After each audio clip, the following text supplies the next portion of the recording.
Hello, and welcome to the Trepid Technologies Security Plus course.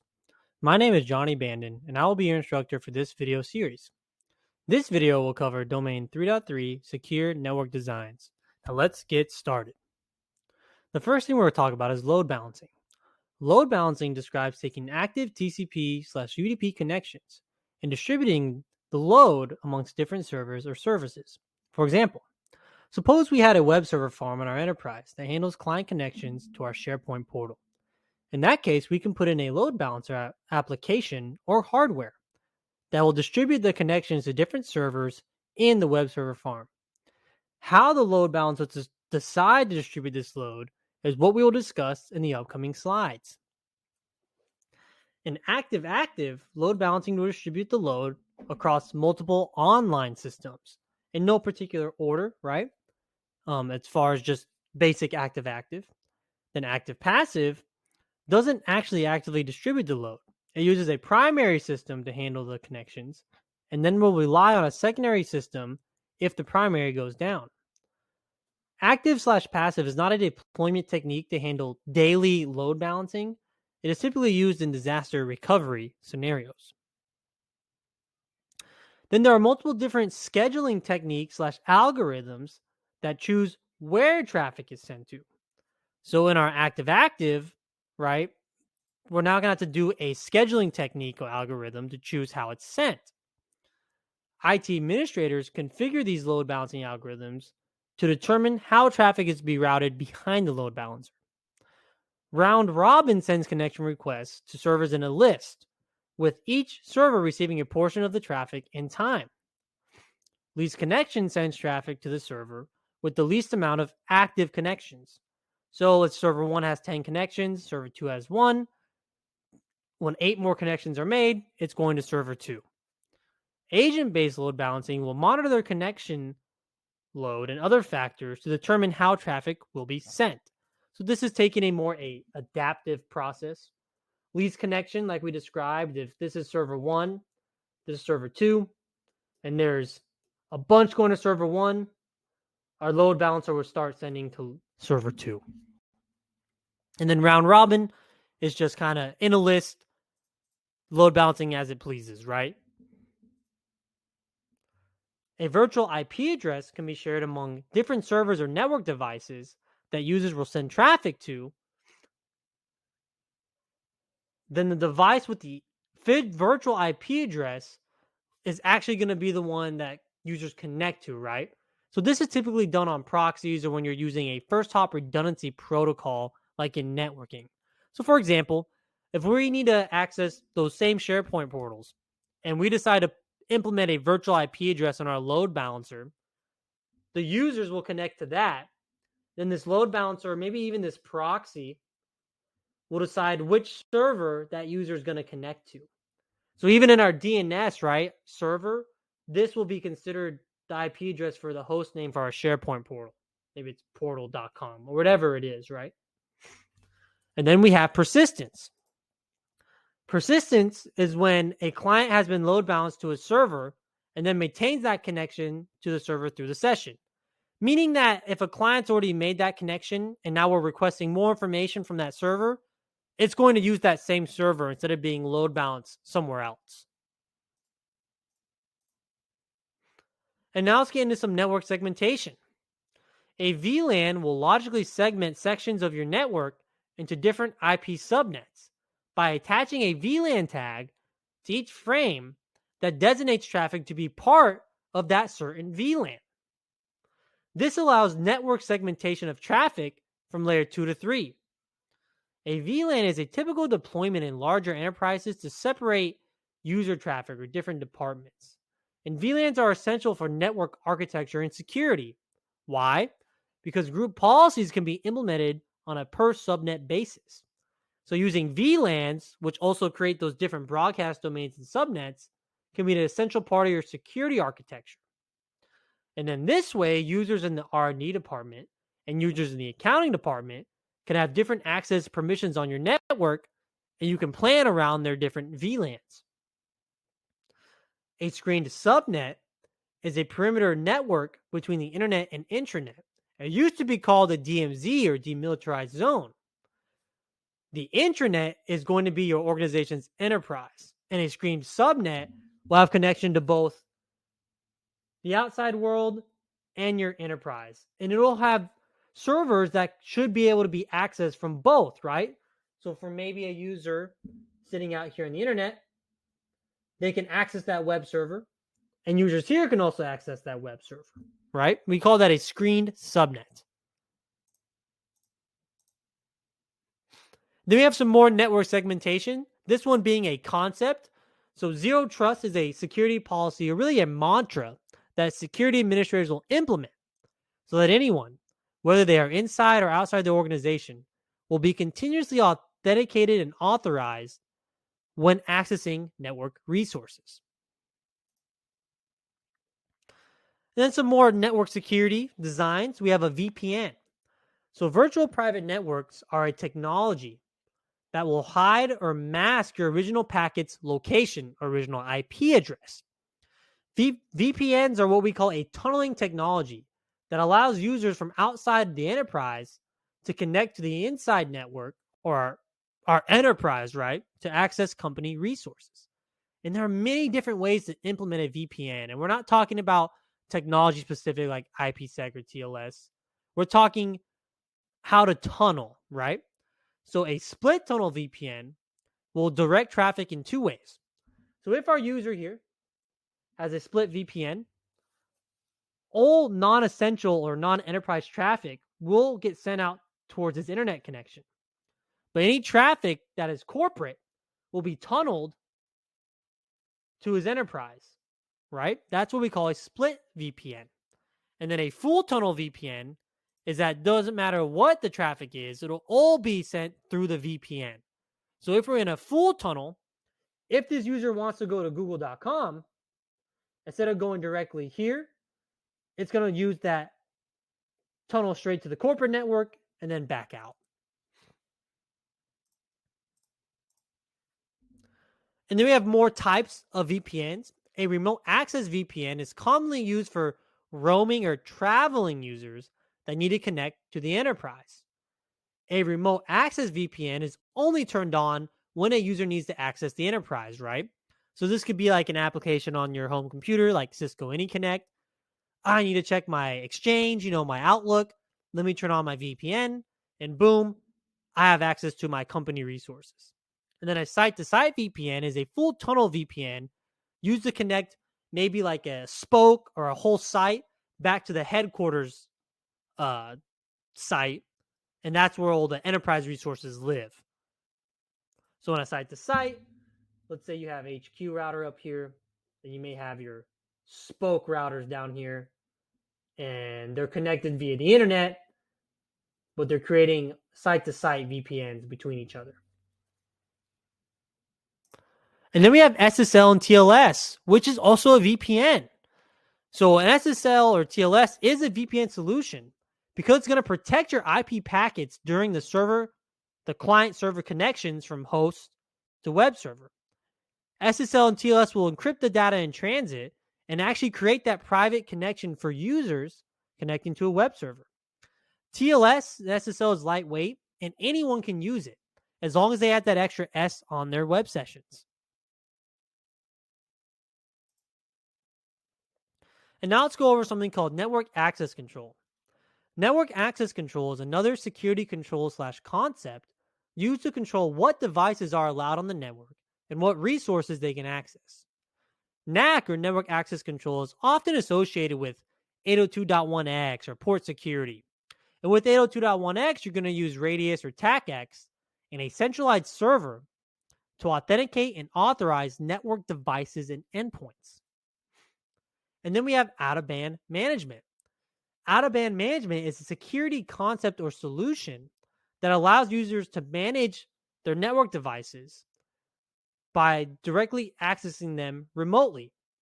Now, what do we mean by this, right? So in this data stack, we have all of our networking devices.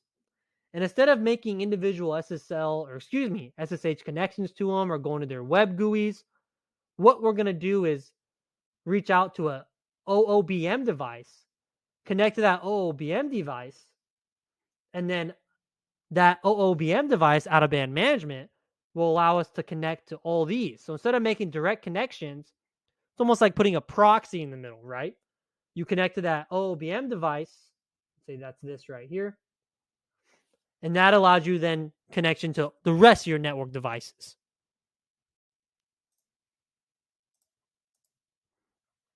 And now let's go over port security. So port security is a layer 2 technology that protects our network switches from layer 2 network attacks. The Security Plus exam describes port security as any layer 2 protection, like let's say spanning tree protocol. But for many of you in a networking background, we know port security will either refer to 802.1x, right? Or actual port security configuration we put on our switches, which manage how many MAC addresses can be ingressed. We will talk about layer 2 technologies under port security for the Security Plus exam. So this will just be a umbrella term, right? When talking about port security. So spanning tree protocol is a layer 2 protocol that prevents what we call broadcast storms in our switched network. STP or spanning tree protocol prevents broadcast storms by selecting a root switch that all switches will forward frames to. And any redundant connections in the switch network will be cut off by placing one port into a disabled state. So STP, right, has our loop prevention. And it really does this because, not to get too deep into switching concepts, because this is not a CCNA exam, when we send a broadcast frame out from a switch and we have a network like this, that broadcast frame is essentially going to be looped. And it's going to keep going because broadcast it sends everywhere, right? And this will cause our CPU to be throttled, and then it's going to cause our switches to no longer be functioning correctly. We call that a broadcast storm. Well, the loop prevention method or protocol we have is STP, and that's going to cut off one of these redundant ports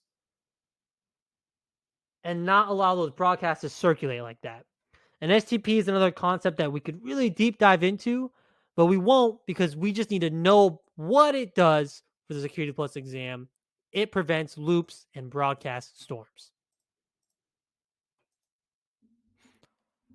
Now let's go over DHCP. So DHCP and snooping, right? So we know DHCP is the dynamic allocation of IP addresses, but we also want to prevent rogue DHCP servers from being on our network and handing out IPs.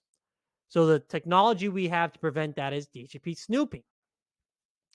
DHCP snooping will prevent rogue DHCP servers from handing out IP addresses to clients.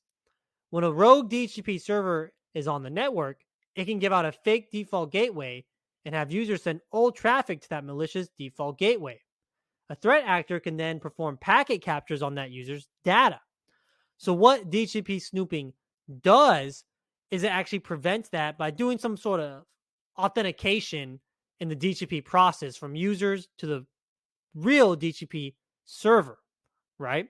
So it's going to drop messages from any DHCP server that are not on the list of trusted servers. And then we have MAC filtering or immediate access control filtering, right? Your MAC addresses. This prevents a frame flooding attack by only allowing a manually specific MAC addresses that you configured to be allowed on your switches. So in this photo right here, this is actually a Cisco switch that's doing what we call switch port security.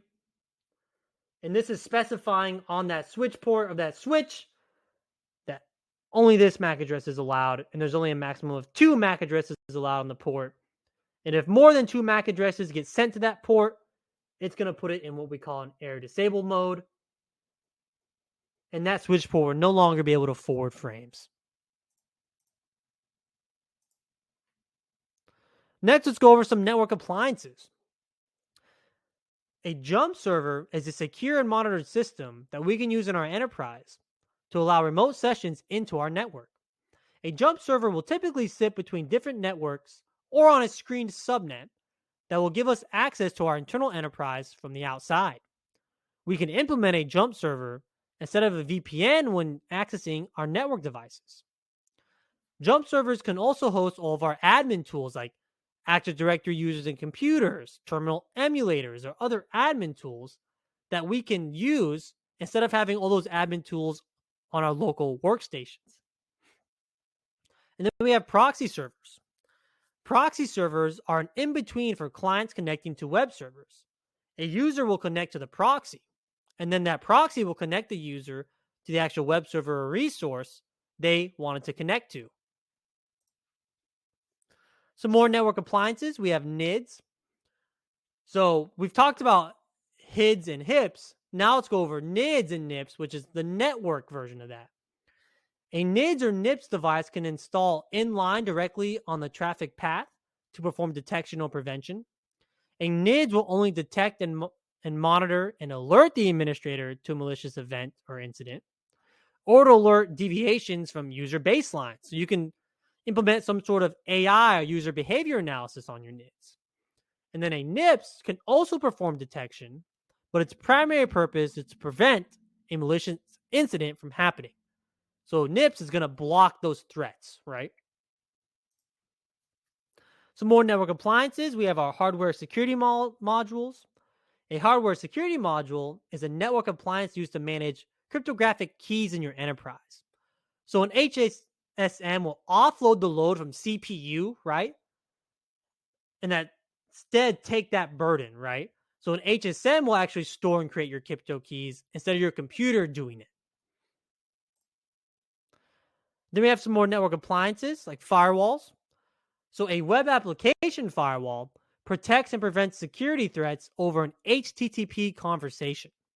These WAFs, or web application firewalls, will protect against common attacks like cross-site scripting or SQL injection attacks, and it will actually prevent HTTP connections from happening when it notices something malicious. Now let's go over a UTM.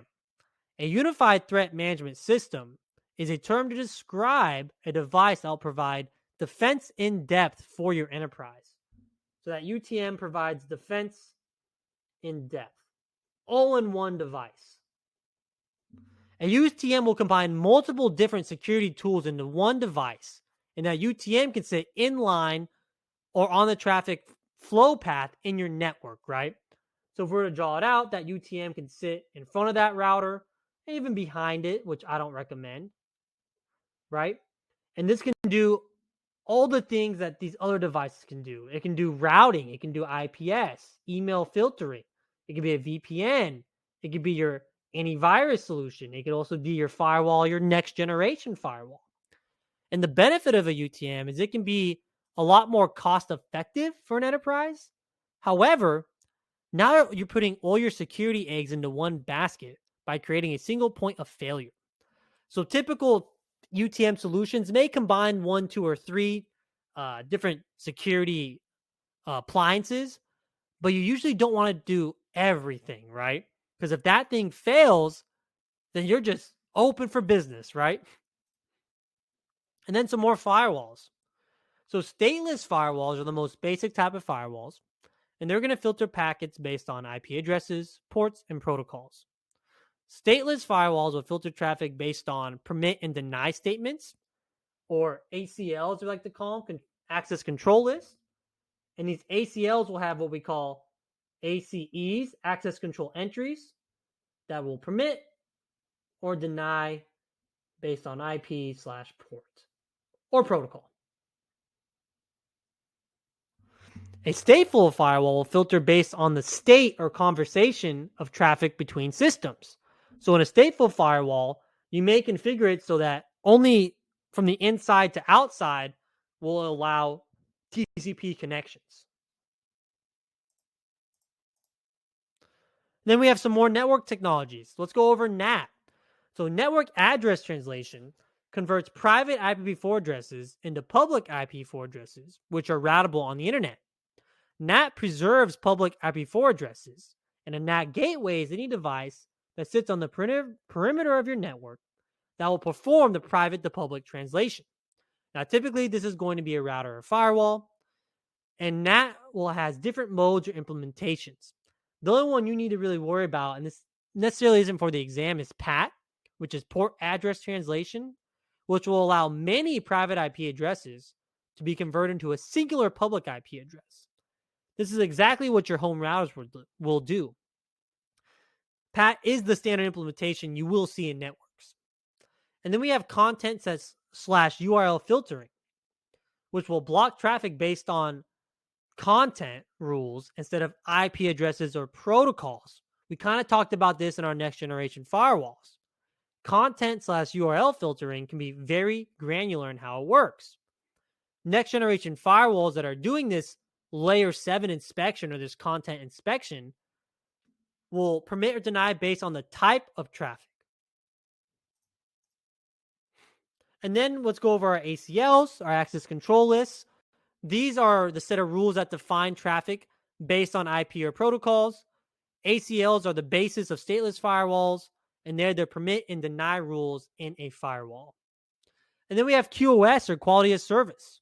This is a technology used in networking to ensure an app or service has the proper priority for transiting the network.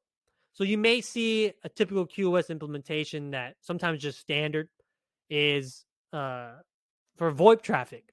They'll usually get priority because VoIP traffic needs a certain amount of throughput and bandwidth to be able to complete phone calls. Then the last thing we're going to talk about is FIM, or File Integrity Monitoring. FIM ensures that files are not altered or changed by an unauthorized person or party. FIM can monitor and notify administrators when a system's file has been changed, or to restore a file, or FIM can restore a file to its original contents if it is backed up properly and configured to do the restoration. So FIM is a great tool to verify integrity of files, right? To let you know if something's been changed by an unauthorized personnel. Now, when not to do FIM? If you're working on a document and collaborating with different departments, probably not best to implement FIM on that file. But let's say for your System 32 files that should never change on your Windows machine, maybe you should implement FIM. So we know if some virus got a hold of here and changed something in our system.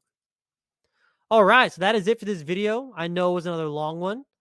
So I want to thank you for viewing, and stay tuned for our next video where we will discuss Domain 3.4 Secure Wireless Networks. Thank you.